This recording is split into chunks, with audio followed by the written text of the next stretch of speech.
Well, not guilty. That was the verdict handed down to Joe Bruno at his second federal corruption trial today.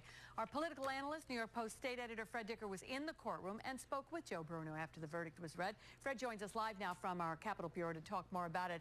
Fred, you maintained all along that the government was not going to be able to prove this case, and you were exactly right as it turned out. Well, it's remarkable how fast the verdict came in, Liz. There was no smoking gun. That was part of the argument I made when I discussed the case, that when you looked at the evidence, there was a lot of circumstantial claims that at certain dates the senator met with his fellow Jared Abrazazi, but there was never any proof that he did anything directly in response to the money Abrazazi was paying him. And under the new standard of law, higher standard than the first trial, the government was supposed to show there was a quid pro quo, something for something, this for that, and they didn't do it.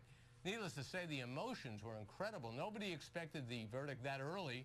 And when the judge announced there was a verdict, actually he didn't even announce it. When he said it at about 5 minutes to noon today, that there is a verdict and here it is, people were taken by surprise. Even the defense lawyers hadn't been told that there was a verdict. The thinking was that the jury was in the courtroom to discuss an earlier issue, raising a question about one of the jurors that had been raised. So it was stunning. There was crying, there were gasps, and of course, Joe Bruno, 85 years old, you can just imagine what the reaction was from him. And Fred, we all know that first trial, there was 7 full days of deliberation. So, I mean, yes.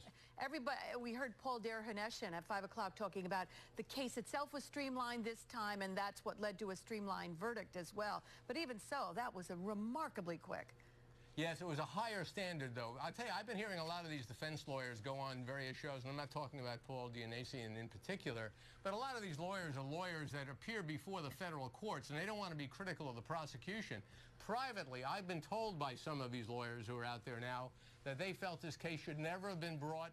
They thought that Richard Hartoonian, the U.S. attorney who came in after the first verdict, I believe, or around the time of it, should have prevented this from going forward, and that the federal government wasted a huge amount of money. And just as a final observation, this whole region has been damaged as a result of this 8 or 10-year investigation and prosecution of Joe Bruno. He might still be Senate Majority Leader today. He is an innocent man. If this had never happened in this area, maybe the whole state would have been better off for it, in my view. I did say that you had spoken to him afterward. Can you give us a quick précis of what he said? I was surprised. He's not bitter. And he said he was grateful for everybody involved. He even had some kind words for the prosecution that surprised me. He's ruling out running for office again, as I understand it. And there's a very good chance he's going to come on my radio show Monday to further elaborate. But he's greatly relieved. He was saying now he could sleep at night. The torment is over. And who could blame him for saying those things? Yeah, certainly. All right.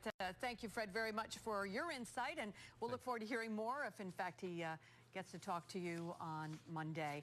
And we want to remind you, too, Fred's on the radio, as he just pointed out. It's live from the state capitol, weekday mornings 10 to 11 on Talk 1300 AM.